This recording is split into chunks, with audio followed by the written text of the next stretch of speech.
I'm going to introduce everyone. We've got Rymar, who's speechless.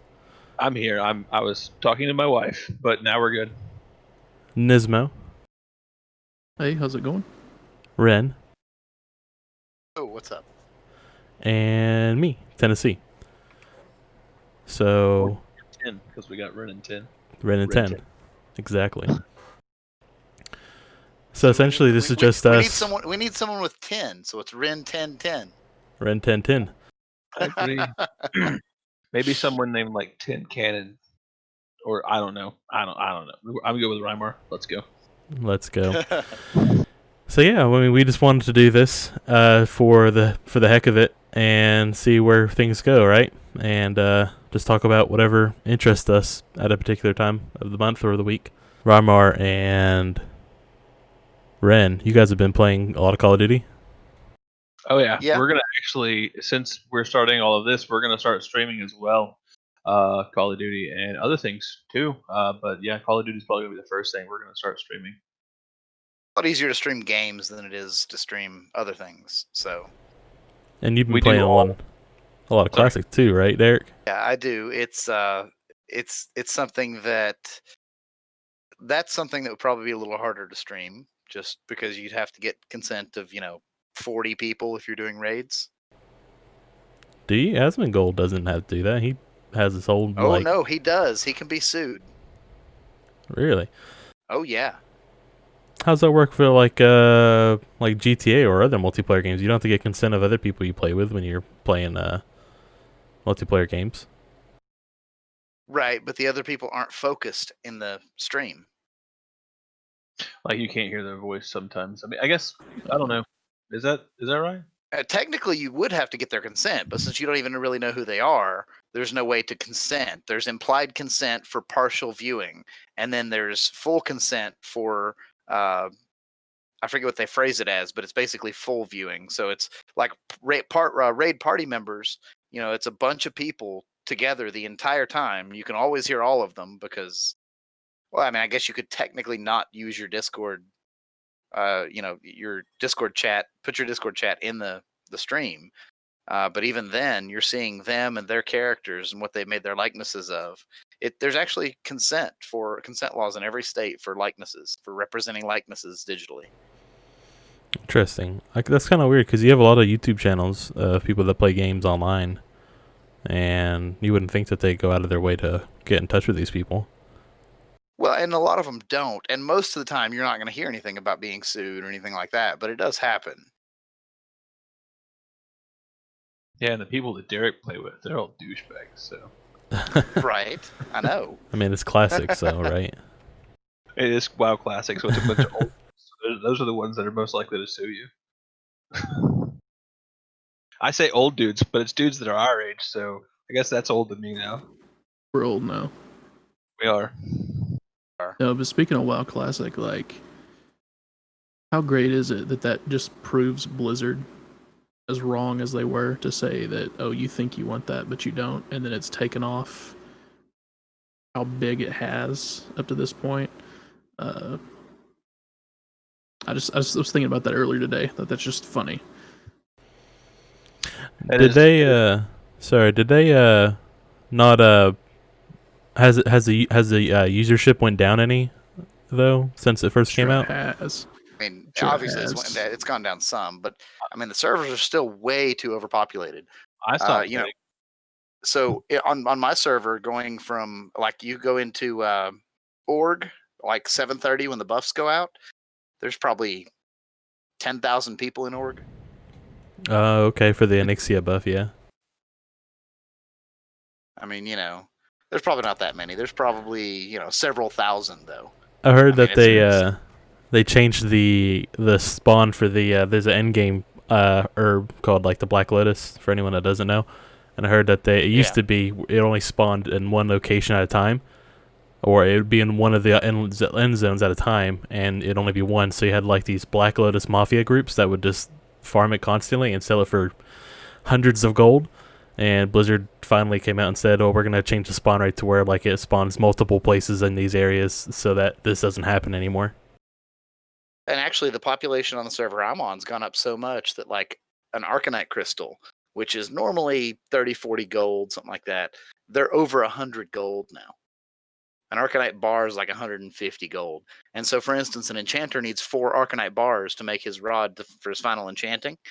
And I mean, I don't even have it yet because I don't have, 700-800 gold to spend on it. Did they do you think it's a good thing that they're changing like the spawn rate on stuff or no? Well, I mean, some of that stuff had gotten into the hundreds of gold per item, and you need 6 or 8 of them for a potion. So I mean, you're talking 5,000 gold potion. I mean, right. They've got to do something because well, they were has that harping kind of gold on to drop. like a lot of the hardcore people were like #no changes period, but then like people who have been playing on private servers all these years know the ins and outs of it now and now can play a good polished version of classic WoW without having to worry about using a private server. So like everyone knows how to min-max the crap out of classic WoW at this point because people have been playing it for the last 15 years, either right when it first came and that's out. True. Yeah. We don't even really I mean, we get the buff when it comes out, the Dragon Slayer buff for raiding, but we don't really potion or anything for raids because I mean there's no need anymore. The raid. Yeah, that's the thing is that like I remember I watched a video on YouTube about classic WoW saying like back in the day you used to get you'd get every elixir, you'd get every buff you could, you'd even go to like Dire Maul and like everyone would go in 5 people at a time to Dire Maul to get the buff from Dire Maul, and then they would go raid just to wipe on the first boss after spending like 3 hours preparing for the raid. Oh yeah, no, it used to be a very big headache to prepare, but now I mean people just know it well enough that it's not a big deal. But no, I mean, there can't be no changes. I mean, technology has drastically changed. The servers actually wouldn't even run properly if they didn't change any of the code. It wouldn't run properly. Yeah. As an example, programming back when I was in high school, our first set of computers in programming classes back freshman year, we had pretty slow computers. And we wrote applications based on CPU clock cycles. Well, when they upgraded the computers, and drastically upgraded the computers, I should say, those programs ran in milliseconds and finished because they were based on CPU clock cycles. Mm-hmm. So, there have to be changes in software because of the changes in hardware. And a lot of people that want the whole hashtag no changes, they don't understand that there have to be changes regardless, because things that worked then won't work now. Very true. Brandon, speaking of, yeah, Tyler, go ahead. So speaking of video games, what's your all-time favorite video game, just of all time? Oh, Chrono Trigger, probably. Everyone? Yeah, anybody. It's a hard question, man. I wish I had known I was going to get asked that because I would have had an answer. Chrono Trigger, maybe FF7. They're pretty close. Final Fantasy VII is going to probably be one of my answers. Or I don't know, man. I'm kind of Pokemon Red of all time. Okay. Like of all time. I don't if know. You had man. to pick it's one. really, really, really hard. Like there's so many different games. It could be your favorite that you want to go back and play over and over again, or just one that was very influential growing up. I didn't spend a whole lot of time on this one, but this is a game that I've always wanted to go back and play and I always think about. There was a game called Predator Concrete Jungle that came out on the PlayStation 2. And it's the only game to where you get to play as the Predator, from like the Arnold Schwarzenegger movie and all that. You got to play as him in like this urban city, and you got to do all the Predator stuff, like skinning people alive, taking trophy skulls and stuff like that. And it was just a lot of fun. I think you can get it now on the PlayStation Store. I haven't done it yet, but I remember that was a really fun game. Have you seen anything about Predator Hunting Grounds? I actually have seen it, but it's not the same because you're not playing as a predator. You're playing as a guy hunting a predator, and it's multiplayer. I don't know. Well, yeah, it's a 1v4, right? Yeah, it's kind of like what is it? Is it Dead by Daylight or what is it? I have to look it up. It's a horror game that's a 1v4 too, but you can't actually shoot the monster. You have to escape from him. Oh, okay. To God's honest truth, though, I have to say some Maddens are really awesome. Madden is one of the best game series of all time, and I know you guys are all not really into football, but I am. And honestly, I absolutely love Madden, that whole series. And then I don't know, I can't pick one game, man. I just can't do it. You It guys is. you guys and your sports ball. I mean, and sports Sports puck ball. and sports whatever else. Sports. It All I is. can contribute. It is Red. It is not Red Dead. It's Dead by Daylight. Is the game that I'm thinking of. It's one of the people okay. play as a horror character, and they hunt down the other players, like Jason style. And Yeah. I don't know. I may check it out. Arnold Schwarzenegger did a little cameo in it, and apparently it's got a lot of good reviews. But we'll see. So just as an FYI, when you talk about sports, the thing I envision every time is the boats girl from How I Met Your Mother. Truth. I just remembered what my favorite video game of all time is that I could go back and play right now and be happy playing it for hours. What's that? Ocarina of Time. Yeah. I mean, a lot of the Zelda games are really good. Did you ever play Chrono Trigger? Yeah, I played Chrono Trigger, but again, Zelda Ocarina of Time, it was in 64. I was in high school. I played it in high school. I played all the way through it, and then I played it again. I could play it every single day if I had it right now. I would play it. Yeah, I could definitely play that for hours on end at this point as well. So yeah, favorite video game of all time, Ocarina of Time, I'd say. Majora's Mask was really good too, but Ocarina of Time I think is better. I mean, also honestly, think most of the games in the Zelda series, the Final Fantasy series, were really good games. I mean, most of them. And then you had things like Tactics, which was a one-off crapshoot. You know what else was a really, really good game back in the day? It was on N64. It came out after GoldenEye. Perfect Dark. I don't know if you guys ever played that before. Yes. God, that game was so good.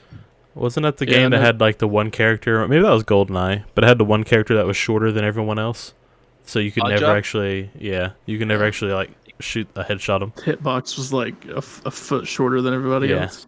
It was really hard to get headshots in on that guy. It was pissed me off. My brother always picked him against me. Yeah, I never had a Nintendo 64 actually. So really, yeah, I missed out on that. I had a friend of mine that had one, and I was over at his house a lot. So I remember playing GoldenEye and played the crap out of GoldenEye. I did too. Yeah, That's another one of those games I could pick up right now and play for hours.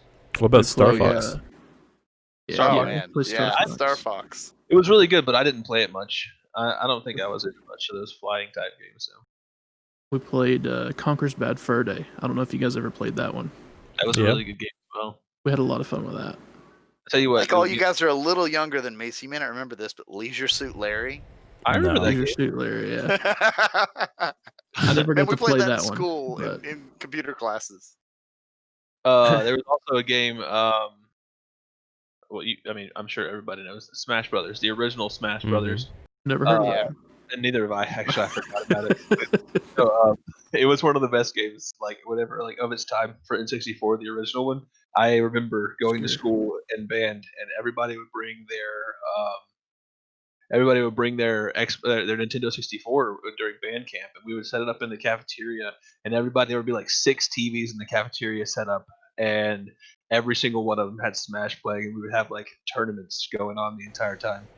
Oh, we were never allowed to do that at our school. No, see, you should have started that story with this one time at band camp. Brandon or Rymar, did you even do band? Yeah, I did. I was in high school band for a year and a half. A year and a half. I played bass drum, and I did 2 band camps, but I was. Oh, you look like a bass drum player. Man, honestly, I was, and I really. Okay.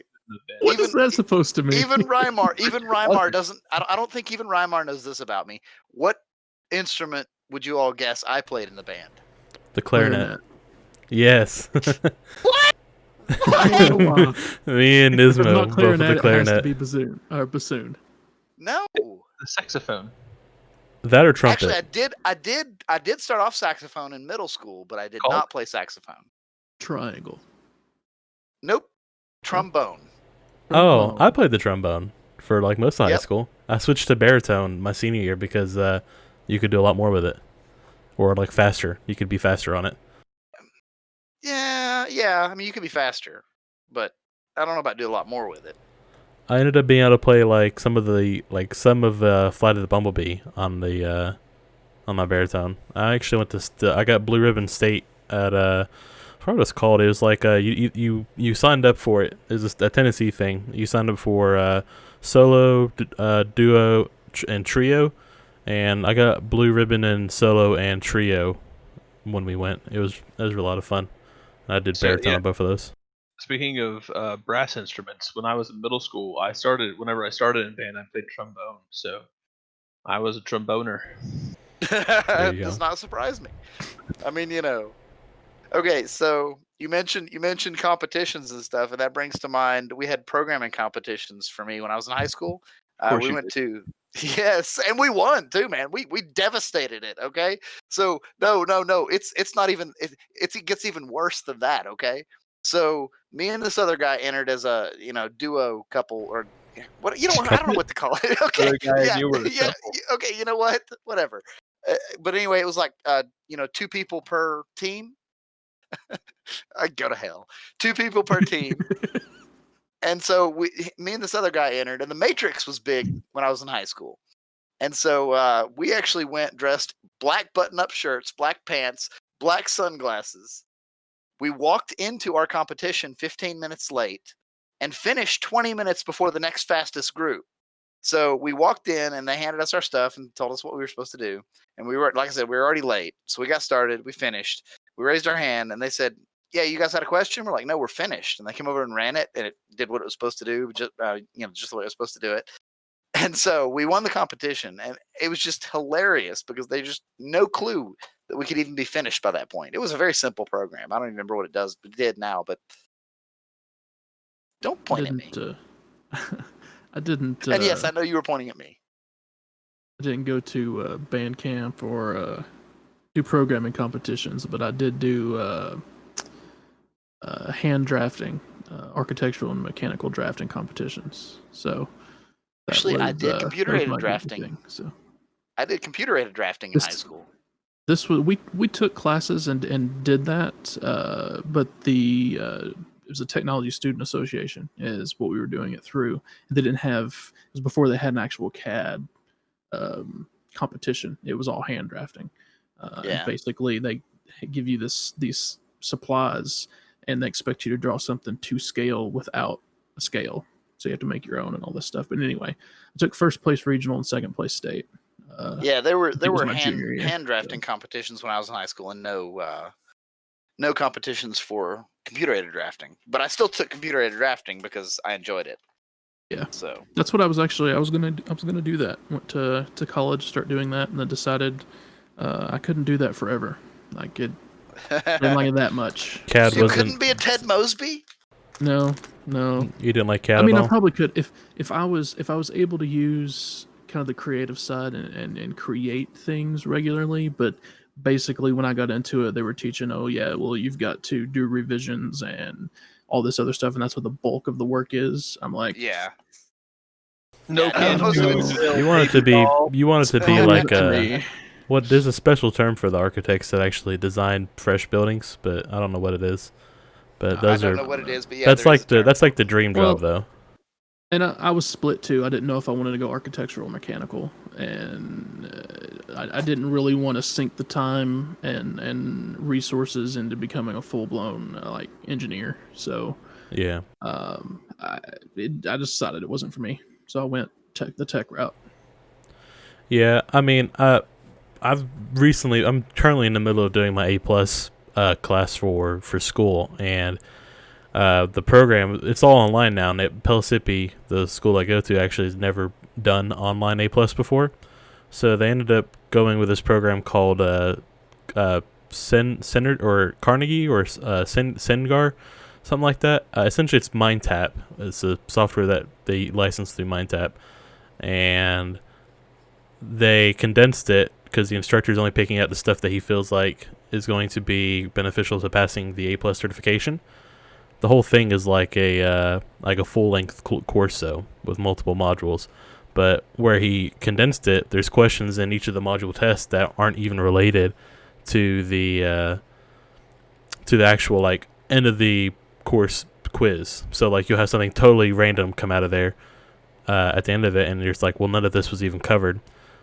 But long story short, I ended up wanting to look into possibly changing my major to welding, because I was like, well, I felt like I wasn't actually getting it, and it was really disheartening until I talked to my instructor. But one of the welding classes required you to take trigonometry to get your welding degree, which I thought was really interesting. It's not just stick the hot bit to the two pieces of metal. There is some skill to it too, for sure. Yeah, and well, actually, the reason why I brought it up is because one of the classes in there require you to actually do CAD as well in the weld. Probably for the reasons you're talking about, to be able to make those changes to it. I mean, you have to be able to determine structurally where the best weld points are. Not to mention like temperatures and current and all that stuff, depending on what kind of welding you're doing. Apparently the course would go over all of them. You had TIG, MIG, and then like 3 other ones I'd never heard of before. But TIG and MIG are the only 2 I've heard of. Not at all a welder, but my uncle does a little bit of it. But I know some people that went on to be a welder, and they make really good money. They're good at what they do. I have a friend. I've actually thought about doing a backyard forge. Yeah, that'd be pretty cool. I have a friend that's and then I think about the work involved in doing it. Like, there was a guy that I was friends with online that did a lot of forging his own knives and swords and stuff like that, metal work. He got jacked. Like, it's a lot of work. Pounding the hammer. My friend actually works for this international company. She went to China for like 6 months to do some what's it called, consulting with them. All she did was get her associates in welding, and I think her primary job is to make blueprint designs for like diamond cutting pieces for dice. But that's like all she does, and she makes just killer money. She lives everywhere. She's always moving around.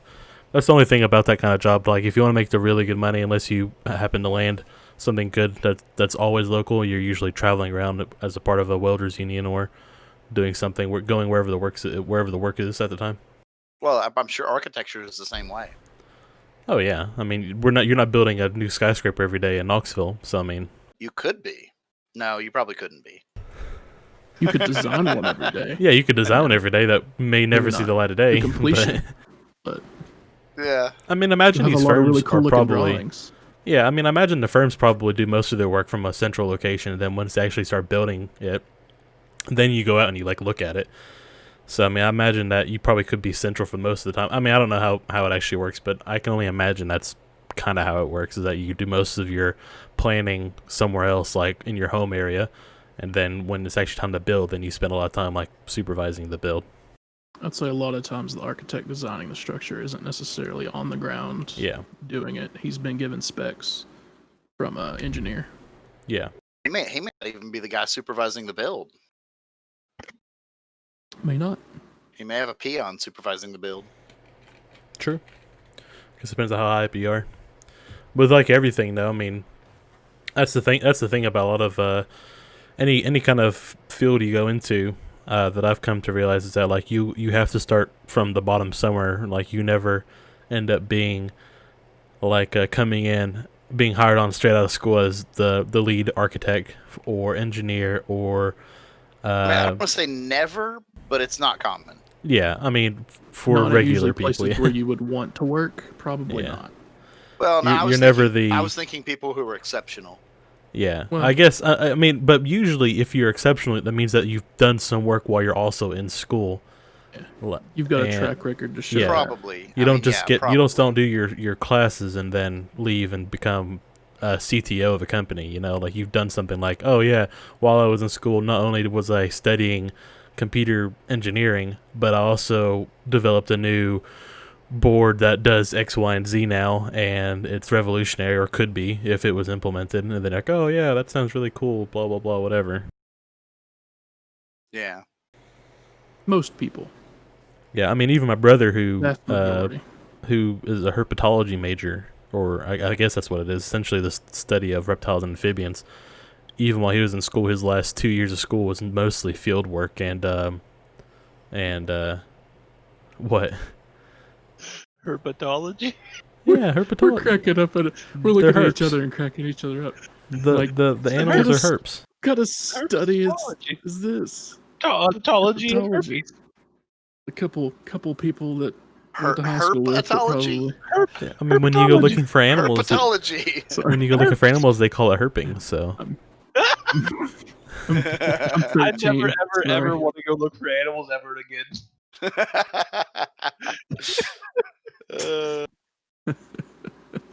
Ever. Herpetology, I believe, is what you it's no, Not herpetology would be like plants. This is herp, like HERP. I'm Googling this shit. It's actually herpetology? What the crap?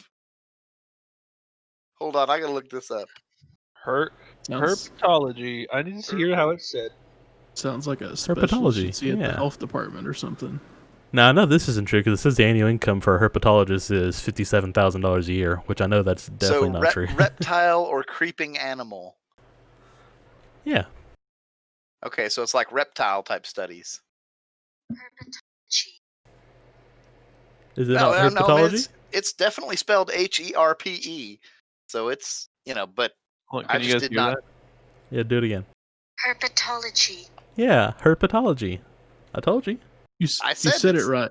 That doesn't make it sound any less funny to 13-year-old I thought you were talking about herbetology. I don't think Not herbetology is a thing. I think it's called like zoology. herbalism. No, it's called herpetology. Is the branch of zoology concerned with the study of amphibians and reptiles? I'm never ever going to look at amphibians and reptiles the same again. Oh, so the ology for herb collecting is herbology. Herbology. But I figured it'd be herbalism, but I guess not. There's the WoW thing again. Have wow thing? Oh, herbalism. yeah, herbalism. Wow, World of Warcraft, herbalism, same difference. It's in there. I don't know. I was thinking Final Fantasy 14. You got botany. That's what they call it in there. Right. Okay, so just Speaking an of, FYI, guys. oh, go ahead. Oh, sorry, go ahead. No, you after you. Check. So there's one subject that I'm never going to allow to be talked about here in this podcast. What's that? What's that? Lord of the Rings. But Lord it's of such the a good movie. Rings. Never, Yeah, actually, ever. that's a huge Brandon- huge thing. Rymar is disconnecting. Okay, bye. We'll go ahead and continue Lord of the Rings discussion while you're I'm gone. actually wanting to plan you- a marathon to where I watch all of them because I when I first came out I was much younger than the rest of you were. Maybe not much Yes. younger, but I was younger. But so I didn't really get to fully appreciate it. So I want to go through and watch them all again. You Well, won't you like know- it. I can tell you know- exactly how the movies go if you want to hear it right now. Sure. Hear it? I'll tell Spoiler. you. First Spoiler. movie alert. is literally just a bunch of walking. The second movie is a bunch of walking followed by a little bit tripping and then walking again. And then third movie is a bunch of walking followed by some guy going like this. It wasn't exactly like that. There was some internal conflict going on there at the last Yes. moment. But they could have taken owls. Or what are those? Eagles. But- Eagles. No, they could have couldn't. taken giant They Okay. couldn't. and They flown couldn't. to the The mountain. whole point was that they do it in secret. All right, he would see them coming on the giant eagles. He wouldn't have caught him either way. They would have made Yeah, it. he would have. It's like They would here's- have never made it to it. get on the eagle, fly to the mountain, fly over the mountain, drop the ring as you're over the mountain. You never get addicted to the ring, and you never have to have the inner turmoil of dropping it. So I hate to break it to you, but anything can be broken down that simply. I mean, think about football. It's a bunch of big idiots hitting each other to try and carry a ball back and forth and back and forth and back and forth. Don't forget the tight pants part. Oh, and the tight pants and smacking each other in the ass. The point and one of the themes of Lord of the Rings, though, it's how sometimes the smallest and the most humble are what's needed for a specific task or in this case quests. You're not. You've got to learn to enjoy it. I think the issue is you just never seen it, and you're going to be home all week next week. So I'm not Oh, watching. he claims he's seen it. I've seen Oh, you every have seen it? one of them, and they fucking suck. Eh, Eh, I would do it longer, but my microphone cuts off halfway through, so it doesn't fucking work anyway. Oh man. Okay. I don't know. I also want to do a marathon of Star Wars because I feel like it's been forever since I've like watched all the Star Wars movies substantially. Oh, we watch Star Wars every year. You come over every here. Every time the new ones come out. We'll watch Star Wars. Every single one of them. Wait, so chronologically or release order? No, chronologically. Machete order. Well, machete order. What do you mean machete order? Have you never used a machete order? In an order that benefits you. I've never heard of that. Happy. Oh my gosh. Okay. So here's what we do. We start off by watching one of the worst Star Wars movies ever, where they introduce one of the worst characters in the entire history of the Star Wars universe. Episode 1 with our friend Jar Jar Binks. And then we're gonna watch episode 2. And then we're gonna watch the Clone Wars, the cartoons, from beginning to end. Okay, so here's what the machete order is. Okay, so you watch A New Hope, The Empire Strikes Back, Attack of the Clones, Revenge of the Sith, Return of the Jedi, and then The Force Awakens, and the other 2 new ones.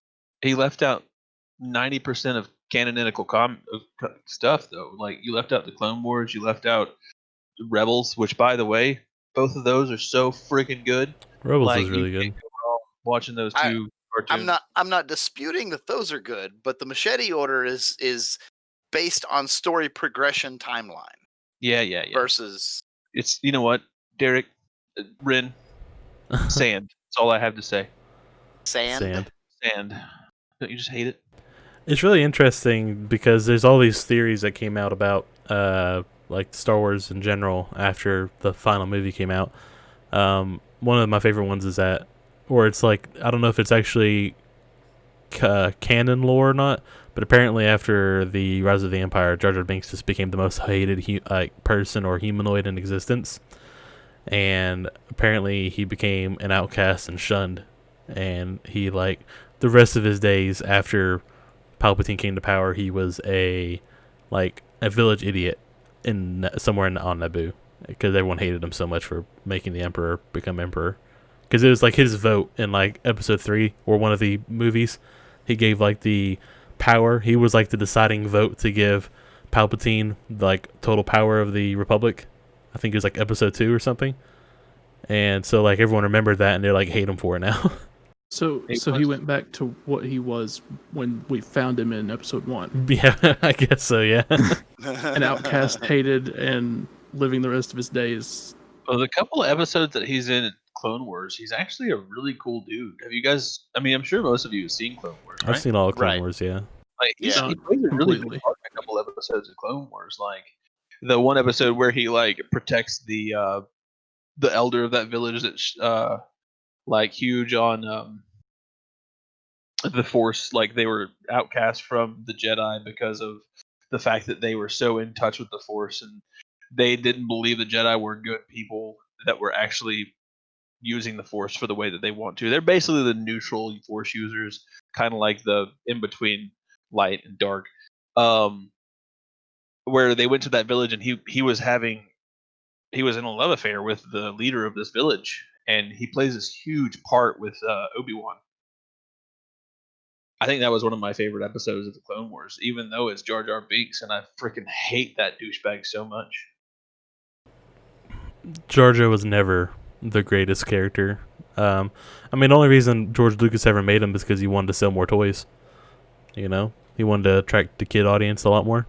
So, I mean, that's the reason he created a lot of things, like the little things that Chewbacca was about to eat and then couldn't eat them because they were next to him. I don't remember their name right now. The Porgs. Yeah, thank you. Yep. Well, he didn't make the Porgs. That was the other guy. George Lucas had a lot to do with some of these new movies, and they took a lot of interest into what he said and things like that too. Do you know like the original toys was Star Wars? Like, no one wanted to make Star Wars toys, but I forgot the whole story or all the context. But apparently, when Star Wars was brand new and wasn't as successful as it was now, he made a company with this like West Coast toy company. They cut him like a really bad deal, and they were like, I think it was something like 90% to 10%, is what the deal was. Like George Lucas would get 10% of the toy sales, and then this toy company would get 90% because he was so desperate to get toys being made of that as a movie. But eventually, like, they screwed him over and broke their contract, and he got to go with like a bigger brand. But for a while, they weren't making all the money they could off of the toys. I remember there was a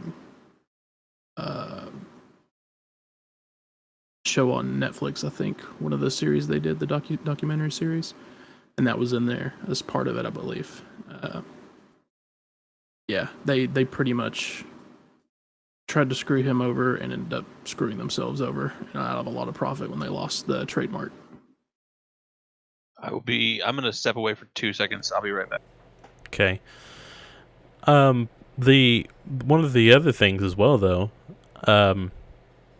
just interesting Star Wars lore is that I'm sure most people know this, but it was George Lucas and who's the guy who I can't remember his name off the top of my head, who made Close Encounters of the Fifth Kind, Jurassic Park as well. Spielberg. Yeah, him and Spielberg. Like, apparently, George Lucas owned a part of Close Encounters of the Fifth Kind, and Spielberg owned a part of the Star Wars IP. So their idea was like one of them will be successful, right? So whoever's successful, they'll end up making some money still, regardless. And I think Spielberg still owns part of Star Wars to this day, and is making royalty money from it, which is nuts. I mean, like 1% of Star Wars is still going to be like millions of dollars. Yeah, I don't think he's hurting for it. No, I mean still had other great movies, but yeah. Surprise, they were both successful. One a bit more than the other, but Brandon, you were saying something about games earlier, that you were going to be streaming more. Yeah, so like I said, we're gonna be streaming Call of Duty. I'm playing Madden a lot, and honestly, if we do get a good viewership, people do want to see someone play Madden. I will definitely record some and put it onto YouTube, which I think is where we're gonna be posting this, right? Yeah, I'm gonna look into Spotify as well. Then I'll record Madden play if people want to see it. I'm not good by any means, but I'm entertaining to listen to sometimes. So I will record some of that if you guys want to see it. We've also got some other friends that we play D&D with. I'm not going to mention any of their names because we're not using our real names. We don't want to mention. We're trying not to, at least. We're not supposed to be. How's that? We're going to be editing a lot of stuff out of this with our real names. So, but yeah, be a lot of hey yous. Hey you. That guy with the face. See David calling me this week. Hey Brandon, or I meant Rymar. Yeah. Hey Rymar, can you come over here? Can you like send me some tips? And I'll be honest with you, the years and years of World of Warcraft are what's allowed me to remember not to say people's real name. Yeah. Right. Well, I played World of Warcraft with you for years too, man. I just can't do it anymore. I've got 3 kids. It's just a lot. It's just a lot. It's too much time. Either way, yeah. So I mean, I'm definitely gonna stream myself and my friends. In fact, all 4 of us play Call of Duty together, so we're probably gonna try and stream some Plunder, maybe some Battlegrounds once we get into it. Where did you all get your names from?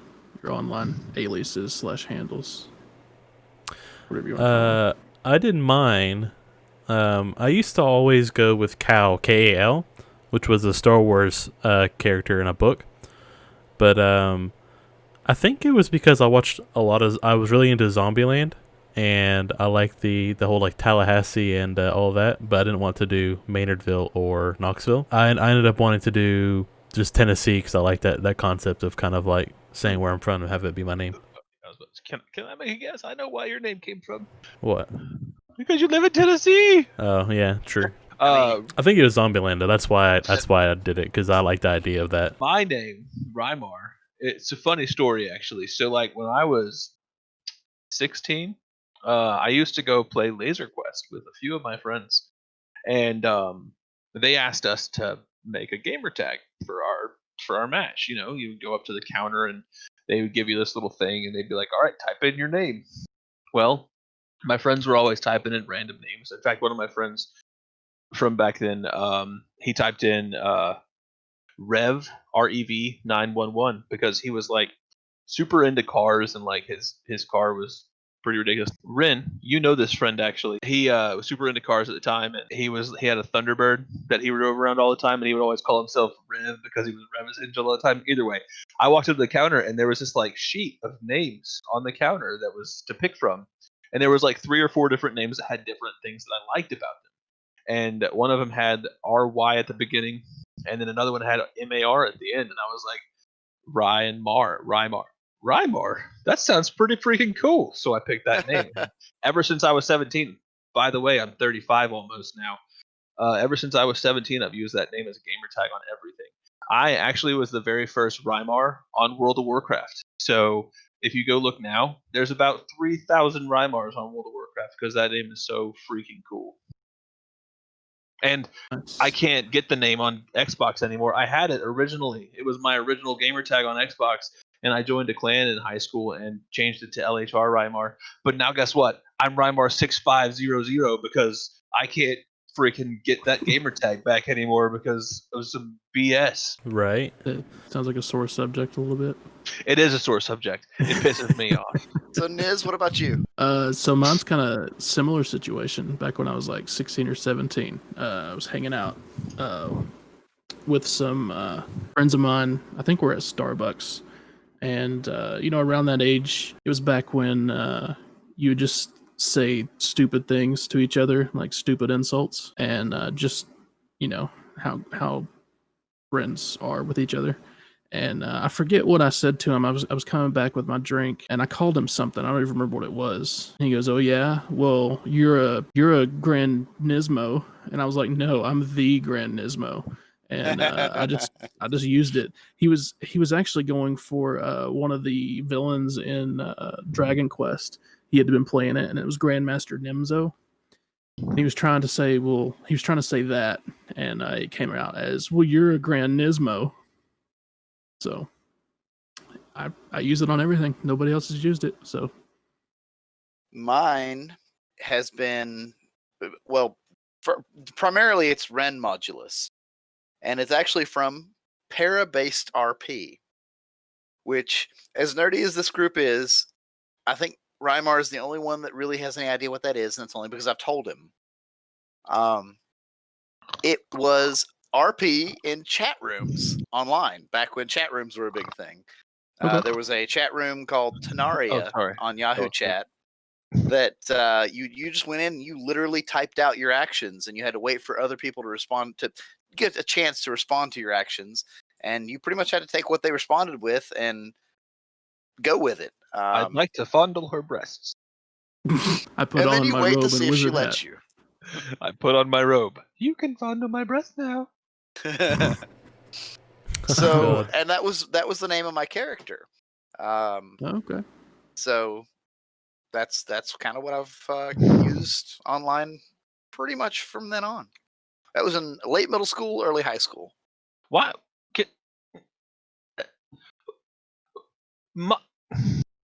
Modulus? Yes. What? Why? Can you not just remove that? Just be Wren, because Wren it's. Why don't you just be Rye and drop Mar? Yeah, exactly. It's not the same. It's like when I'm playing games, they shorten it to Grand. I'm like, you're almost there, almost. Just stop. Hey, just say the noun part. Niz could just be the. I wouldn't know to respond to that. Hey the, on me the. I'm like, who the hell are you talking to? You get over here. I don't. That doesn't compute. That's like when I was growing up in school. So I go by my middle name, in real life, and in school, teachers would always have my first name on the roster sheet, and so when they get to saying my name, it does not register because I don't go by my first name. Unless they put my last name with it, it doesn't click.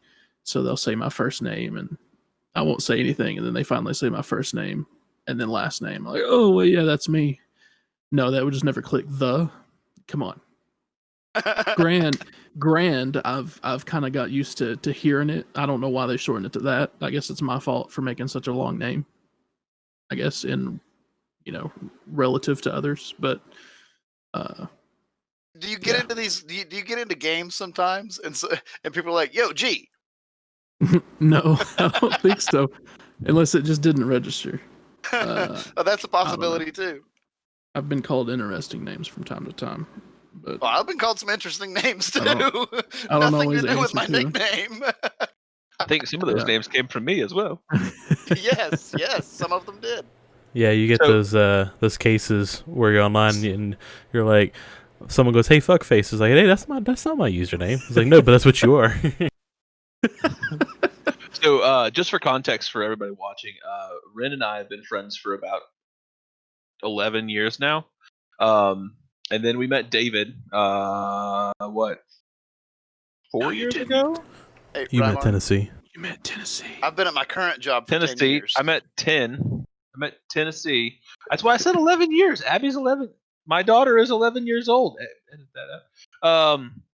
She's 11. We met right before she was born. So we've been friends for like almost 11, a little bit over 11 years. Did you not go to the work party where I brought my daughter? No, I did not. You weren't working there yet? No, I was not. With Mike as the manager? No, I started working Okay. when Jason was the manager. Okay. And then I met Tennessee at work. Actually, he still works at the company that we worked at together. About 4 years ago, would you say? 3, because I'm coming up with my 3rd anniversary. Yeah. So we met 3 years ago at the company that he works at still. And then my wife actually met Niz's wife at a place that they worked at the time. His wife actually still works there. My wife is stay-at-home mom. We met a year and a half ago. Yeah, I think so. Yeah, a year and a half ago. I've been playing D&D with you guys for over a year now. Yeah, Mm-hmm. yeah. And we have two other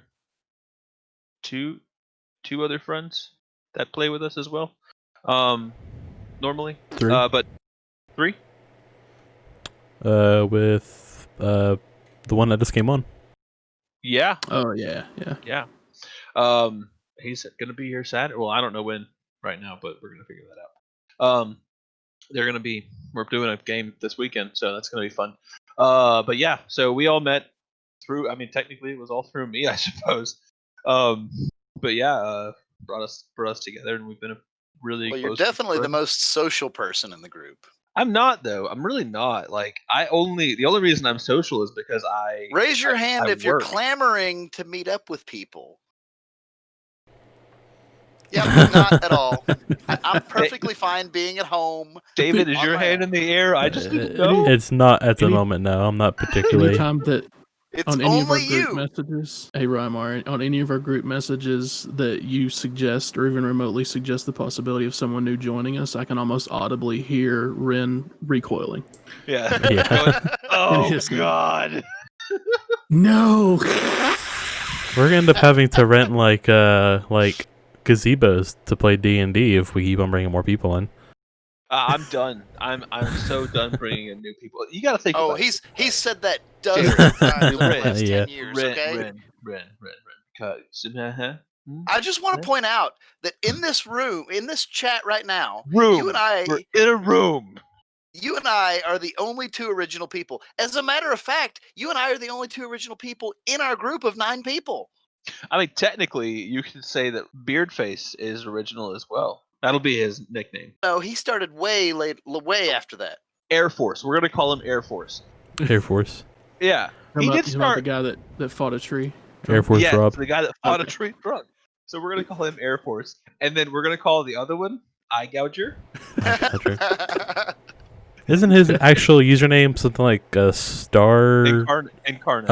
Never mind, yeah, that's right. Yeah. Yeah. Yeah. And then we're gonna call the new guy, because he's new guy. New guy. Hey, really, what, 2 weeks now? Yeah, but Assuming Air Force any of didn't join us until we had already gotten and lost some people. Yeah, but still, Air Yeah. Force has been here for. We've known him for a long time, but even so, though, the first 2 years, you and I are still the only ones that are original from that first 2 years, 3 years, I guess. It's true. Well, I mean, there was your crazy ex-wife, dumb bitch. Well, yes. That's her nickname. That's her online name. Dumb bitch. And then my ex-wife, but I can't say a nickname for her right now because her daughter's here at my house, and they were friends, right? I think, yeah. I mean, You're- Dumb bitch and I don't know if other. they were really friends. They were, they would talk occasionally, but I don't think they didn't really do anything together. Right, yeah. I That's mean, true. Other than eat standing up in the kitchen. That was a more recent development. I know it was It's oddly hilarious. though. specific. It's because they were at. So, yeah, long story I'm not even going to talk about. Yeah, it is a long story. Really, really fucking long Actually, story. that whole scenario is a long story. You're going to have to beep out my F-bombs, by the way, David. No, not necessarily. But Just to kind of wrap things up, we all had something that we were going to bring up today, just to fill up the last little bit of the podcast, because some of this will have to be edited down. But what was something that you were going to bring up with us today, Nizmo? Aside from Any news worth mentioning that you thought was interesting? AMD's B550 motherboards should drop like any day now. They popped up on Amazon for pre-order yesterday, and then we're gone. So That's really big news, because any day now. although AMD already had PCIe 4.0, right? They've had that for a while on their motherboards. In the X570s, Intel's the one. Yeah. Intel's the one that's been having to catch up on that. But this new motherboard also is going to be backwards compatible with all their older chipsets, or like all the older, like newer, however you want to call it, Ryzen. I think second gen Ryzen and above. Yeah. But so on two notes on that. So PCIe 4.0, really the only benefit you're going to get with that anyway are NVMe write speeds, and even then it's not a very cost efficient way to have storage set up. Hey, you got the money and want to do it, go for it, but it's not cost efficient for me. Because graphics cards. Linus Tech Tips got caught out on that. Oh, did they? Yeah, because he was saying something about the PlayStation memory not being fast enough. He was like, I have this gigabyte PCIe storage that's like 2 times faster or something like that, and he got called out on it because it was unreasonable to compare the two. Oh yeah, no, it's I mean, it was like a $4,000 like 3 terabyte memory card that you put into your PCIe slot instead. I mean that'll be in the next PS5, I'm sure, for under $600. I'm sure that's exactly cool. But no, like you look at graphics cards we have now, like they're not even using the full throughput of PCIe 3.0 of 16 lanes. They're not using it, so I don't think it's something that the next gen. But the lanes are shared too, though, amongst other devices. Yeah. But I mean, typically, how many in a typical setup? Anything that I've typically set up, I've not been using them. I mean. Now, I think, if I'm not mistaken, Linus Tech Tips did a video on it, but there was there's actually a limitation on AMD for their data bus, especially data bus from storage, passing from storage to RAM to the CPU. They have problems passing large amounts from the storage to the RAM to the CPU. That it's something that Intel handled, ages ago in legacy processors. That AMD still doesn't quite handle the same way. Yeah. I think Linus Tech Tips did a video on it about the from what I understand, and I'm probably the least knowledgeable one out of the 4 of us here about this kind of stuff. From what I understand, though, if you're an average user, AMD is currently... you'll never see it from an average user. You would have to you would have to use high data transmission storage devices. Honestly, it probably would have to be NVMe storage devices. Yeah. And you'd have to be transferring, hundreds of gigabytes at a time and processing hundreds of gigabytes at a time. Data mining. But data AMD mining. This was actually based on a data warehouse server that was used for direct video editing. Oh yeah. So they were having issues with the AMD card with it. The only reason they're AMD using chip. these PCIe Not card, AMD the new CPU. 4s, Yeah. the new PCIe 4s, the only reason they come out with those is because of freaking data mining. I mean, the only person that's actually going to use that much information, is going to be someone that's doing data mining. So Yeah, I mean, they're going to okay, use specialized rigs for to that. be fair, if I could afford it, I would have a server with an AMD Threadripper 64 core, and it would have at least 4 GPUs, and you could set up virtual machines and allot the GPUs to each virtual machine. So you could have 4 virtual machines running, and then no matter what PC, computer, laptop someone connects to one of those virtual machines with, it's a high-end gaming laptop at that point. You're gonna have to have Yeah. a high ass throughput on your internet, though, man. Like your internet's gonna have to be bombing for that to be. Well, not necessarily, unless you're in because the house. I mean, you Okay. got Stadia that you can pretty much have a gaming PC anywhere, and it actually works fairly well from what I understand. Nvidia has that the works. GeForce variant of it as well. So your local but the internet. GeForce variant's lost like 60% of its games or something. Yeah, your Yeah, local because of internet only has licensing to have deals. good down speeds for that, though, because you're not connecting to a local internet. Like, Right. you No, don't. I was thinking locally though, but Yeah. but see, I have several not top end computers, and I could have people over gaming and them not have to even have a gaming computer if I had something set up like that. Yeah, that would be pretty cool. But like you're also, I mean, like what I was saying is what you're thinking, David, with the being able to connect to a remote PC and game from it. What you're looking at is you're connecting to a network that is actually managed and owned by a company that is probably putting out like 100 megabits per second uptime with or more. I mean, they could have a terabyte up, which is going to give you plenty of information to be able to push that out from that company. Whereas if you're looking at a local internet, Comcast, for example, is going to put out.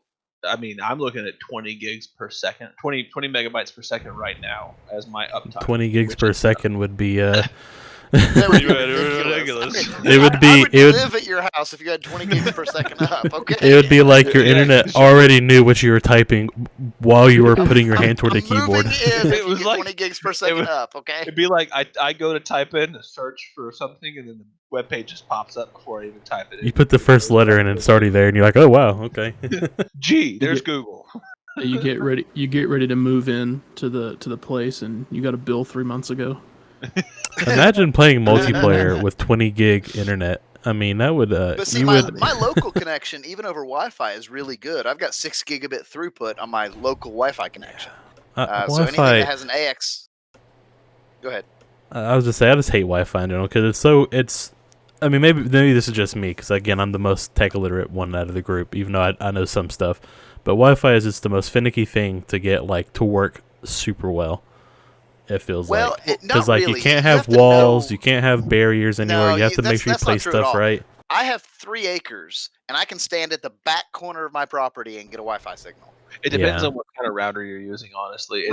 I am using a $400 AX router. Yeah, it's the money that you put into your router. So David, I was previously having problems with connecting to the internet through my computer in my living room because my router was in my bedroom in the back of my house. Well, I was trying to. So I work from home right now, and I have a laptop that I use to do my job. And I'm only explaining this because people are watching us. And the laptop has to connect to the internet, and it's able to do it through Wi-Fi or direct connection.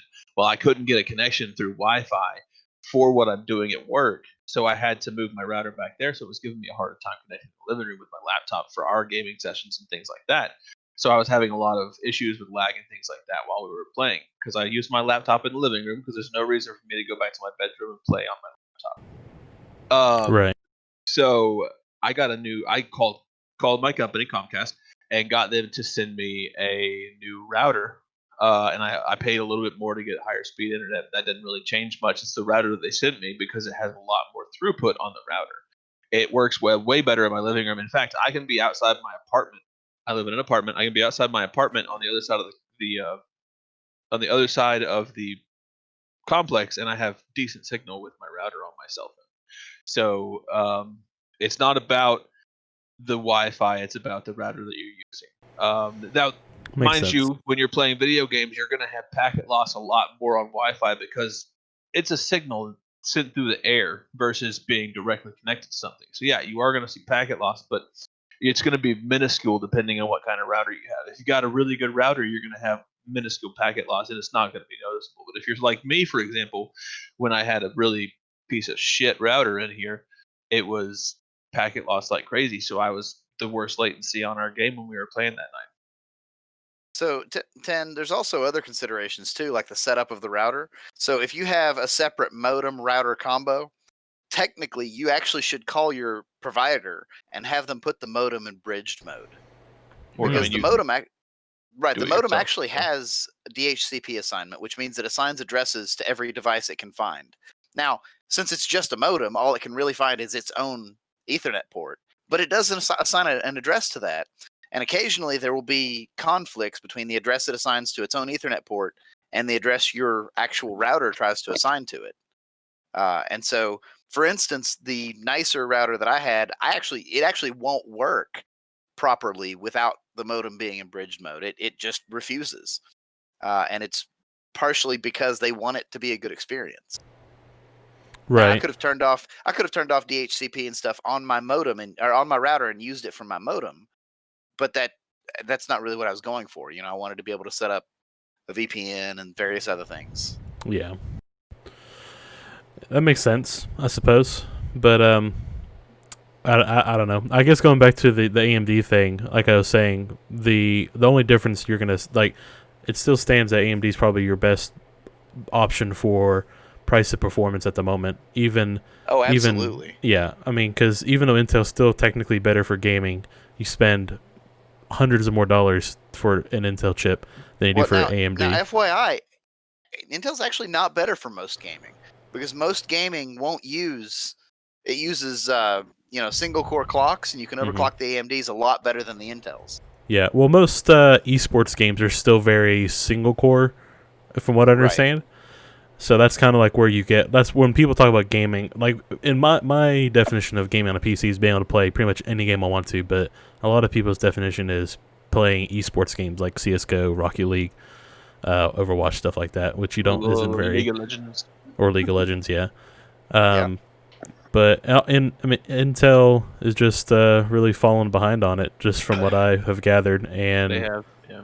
The whole they're even better. I mean, AMD's always, from what I also understand, AMD's also always been better for workstations, even before all these new innovations that they came through with their Ryzen chips. They've always just been better at workstation performance than Intel has been for like video editing and such. Or they usually are more competitive. They've always been more competitive in that area. Maybe not always better, but they've always been more competitive on that part.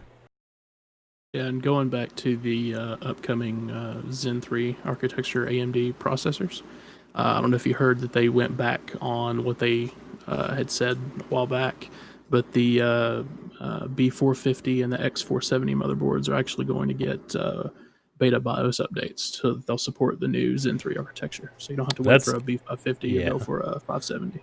That's also really cool that they do that, because like Intel, they come out with a new chipset like every time they have a new series come out, right? So, or at least every other one at the very least. Like they just do came that. out with a new one. Yeah. But I don't follow their I don't follow that too closely, so I'm not sure how long it's been since their last socket update. Right. Wren, have you heard any news or anything that is interesting to bring up? I mean, world news. SpaceX launched. That's kind of interesting. That is really I cool. am a little bit into astronomy, so yeah, SpaceX was a huge thing. I really, really enjoyed watching that launch. Have you guys watched Space Force on Netflix? Yes, I have. That was so funny. Man, Steve Carell, something else. So we really just entered into an era of consumer-based space travel. Mm-hmm. Yeah. Well, in 4 more years, we're supposed to be back on the moon, so it's kind of a big deal. Right. And what's really funny is that they claim, well, now this was like a couple of years ago, but they claimed with the technology at the time, they would not be capable of putting someone on the moon. Like yeah, it's so weird. 3 years ago.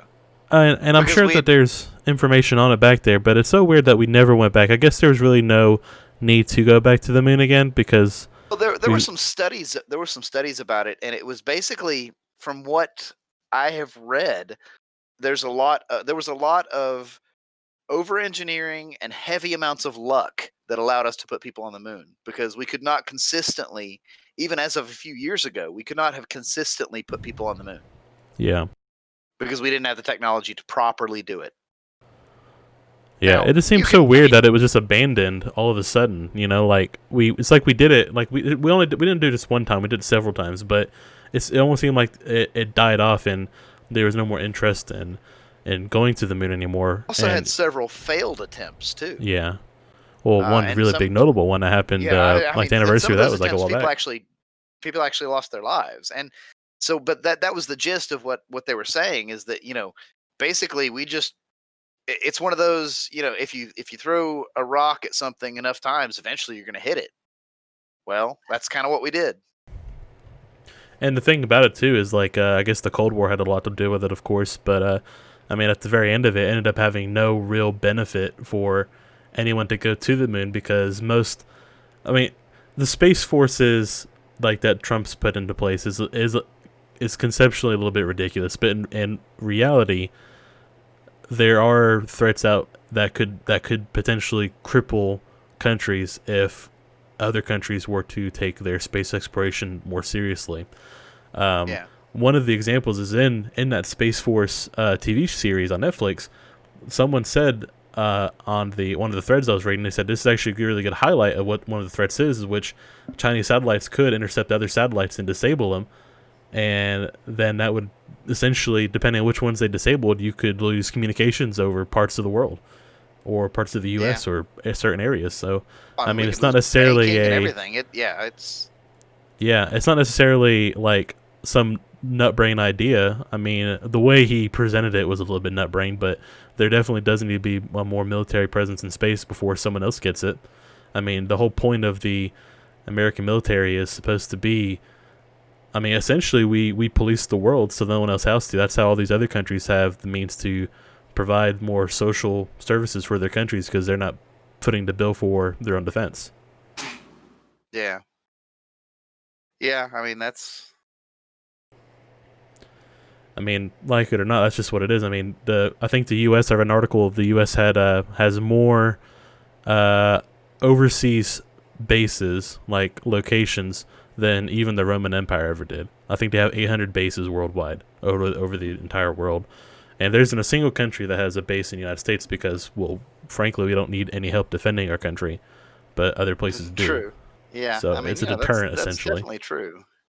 The SpaceX launch is really cool, and I really hope that we end up being able to get to the moon in 2024 again, and having some updated stuff.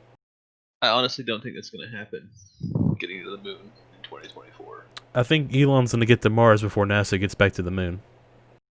He'll have a colony he'll have a colony on Mars before NASA gets to the moon. And it's kind of interesting how that would work as well. Like, who would regulate it? You know, would it still be Dominion of Earth, or what's the deal? You know? Yeah, I don't know. I mean, Elon said that he wants to die on Mars as well, so he's really determined to get there. As crazy as he is. Oh yeah, no, he'll get there. Definitely. Well, the one thing that I was going to bring up, which kind of falls into our whole military thing, I love military technology, but I read an article by Popular Mechanics. Apparently, troops could now have night vision injected into their eyes, so they no longer have to carry NVGs anymore. Oh, have you seen the contacts, the AR contacts? I have not. They have. It's basically augmented reality, like a headset, except it's in contacts. So like real life dark vision? Yeah, this isn't like AR. This much. is this is essentially I think it's like nano. So like some pitch black type stuff? So like I turned into an elf? Yeah, like pretty pitch much. Black.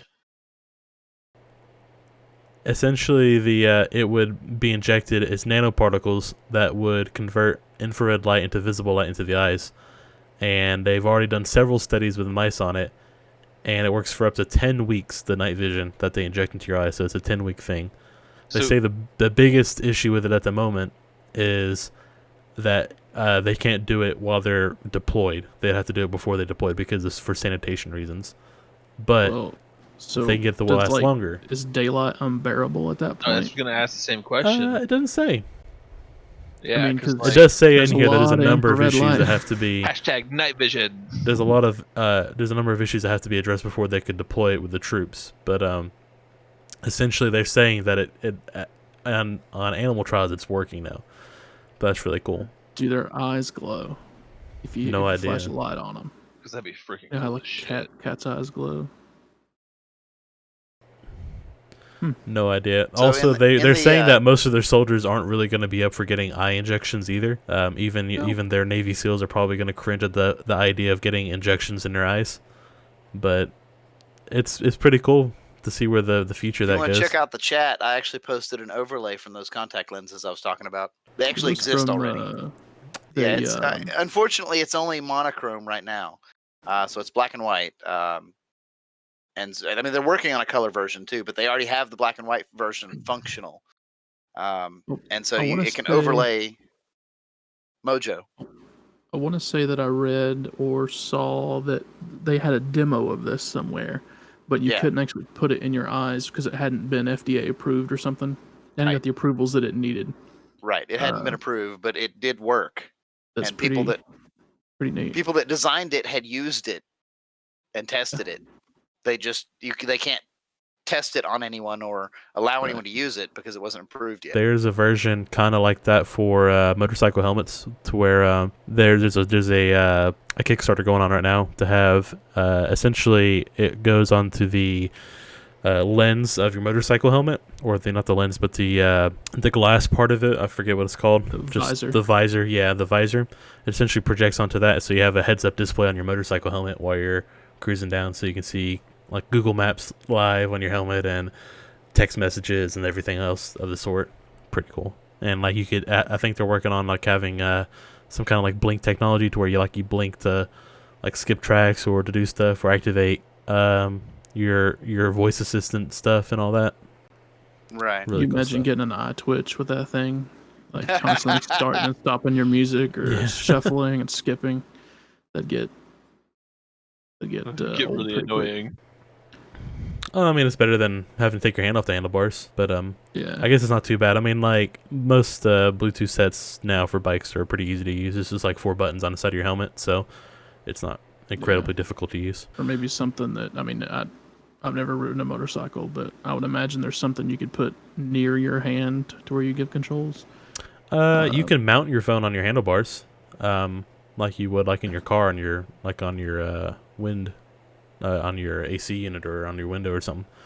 But yeah, they have motorcycle mounts for your phone. It's just always safer. Like even like like a car, it's always safer to have 2 hands on the wheel. It's always going to be safer to have both your hands on the bike because. Well, Ten, I think what he's talking about is like how your car has controls for. There's definitely that too. Most You have a of Bluetooth your controller that most slips of your over cruiser bikes have them already. You can Yeah. I think you can get aftermarket ones for sure. It's just the idea of like having it controlled with motion, like just you blinking your eyes is pretty cool though. Obviously, the coolest part of it is having the AR, a heads-up display on your helmet. That'd be pretty cool. Yeah, That would be really, really awesome. I was hoping Google Glass was actually like glasses, AR glasses. Yeah. It disappointed me. Amazon is apparently making something like that. That's that you can buy. They have it. It's by invite only, but you can pre-order it.